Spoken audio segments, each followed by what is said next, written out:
ठीक है, ठीक है। गोविंद पटेल जी, अब जवाब दीजिएगा। अब दो सवाल मेरे आपसे ये है। पहली बात तो जब शैलेंद्र जी ये कह रहे हैं कि 71% मैपिंग हो चुकी है प्रदेश में, 29% रह गई है, तो इसमें जल्दबाजी कहां नजर आती है? दूसरी बात यह है कि आखिर क्यों एसआईआर में कांग्रेस को खामी नजर आ रही है, खोट नजर आ रहा है? क्यों कांग्रेस को यह लग रहा है कि वोट चोरी हो रही है इस अभियान के जरिए? देखिए, सबसे पहले तो मैं सत्ता पक्ष के प्रवक्ता जो अभी कह रहे थे कि कांग्रेस के पेट में दर्द हो रहा है, उनको थोड़ा सा दुरुस्त कर दूं कि कांग्रेस के पेट में दर्द नहीं हो रहा। जिस तरह से बीजेपी इलेक्शन कमीशन के साथ मिलकर जो वोट चोरी कर रही है, हम उसका विरोध कर रहे हैं। क्योंकि ये बिहार की भी बात कर रहे थे। बिहार में जब इन्होंने आंकड़े दिए थे, उन आंकड़ों के बाद जो संख्या इन्होंने दी थी, उसके बाद 1 लाख वोट इन्होंने बढ़ा दिए। वो कैसे बढ़े? और ये राहुल गांधी जी की बात करें, राहुल गांधी जी लगातार प्रेस कॉन्फ्रेंस करके और सच्चाई तथ्यों के साथ पेश कर रहे हैं। जवाब बीजेपी नहीं दे रही है, इलेक्शन कमीशन जवाब नहीं दे रहा है, और ये कह रहे हैं कि कांग्रेस को ऐसा क्यों लग रहा है।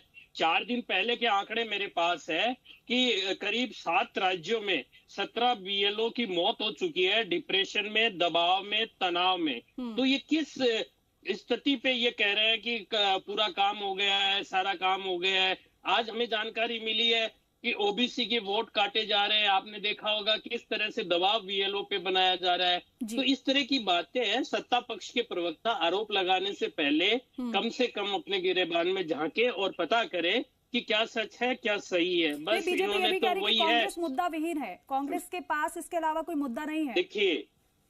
देखिए, कांग्रेस के पास बिल्कुल मुद्दे हैं। राजस्थान की बात करूं तो 2 साल का समय हो गया सरकार का आए हुए। सरकार ने जनहित का एक भी काम नहीं किया है। प्रदेश की जनता पूरी तरह से त्रस्त है, और युवा है, रोजगार के लिए भटक रहा है, किसान है, खाद बीज के लिए भटक रहा है, और सभी लोग परेशान हैं। लेकिन मुद्दा विहीन जैसी कोई बात नहीं है। नहीं तो फिर सत्ता पक्ष के पास बताने के लिए ये जो मुद्दे जब आपको पता है, इन मुद्दों को लेकर फिर आपका कोई प्रदर्शन, कोई धरना तो फिर दिखाई नहीं दिया? जी बिल्कुल, बिल्कुल कांग्रेस कर रही है। कैसे नहीं कर रही है? तैयारी कर रही है कांग्रेस। हर क्षेत्र में जहां जहां आम जनता को परेशानी है, उसी को लेकर बातचीत भी कर रहे हैं, प्रदर्शन भी कर रहे हैं। और अंता का उपचुनाव देख लीजिएगा ना। अभी सत्ता पक्ष के प्रवक्ता जोश में थे, वो शायद अंता का उपचुनाव भूल गए कि किस तरह से प्रदेश की जनता ने इनके 2 साल के कार्यकाल को, जो कार्य इनका था, उसको नकार दिया। जनता ने इनको बाहर का रास्ता दिखाने का काम किया। ये इतनी इस तरह से बात करे, ठीक थी, वहां पर कोई गलती नहीं थी, वहां सब ठीक था। एसआईआर तो अब शुरू हुआ है ना यहाँ राजस्थान में। एसआईआर तो अब शुरू हुआ है ना। अभी बिहार में जिस तरह से, जिस अड़बड़ी में एसआईआर हुआ, गोविंद जी, मैं एसआईआर से इतर उठकर अंतर की बात इसलिए कर रही हूँ क्योंकि जहां जहां पर नुकसान हुआ है कांग्रेस पार्टी को या फिर अन्य विपक्षी दलों को, वहां पर उन्होंने चुनावी प्रक्रिया पर भी सवाल उठाए। इसलिए मैंने सवाल किया आपसे वहां पर। मैं लौट रही हूँ गोविंद जी आपके पास, मैं लौट रही हूँ।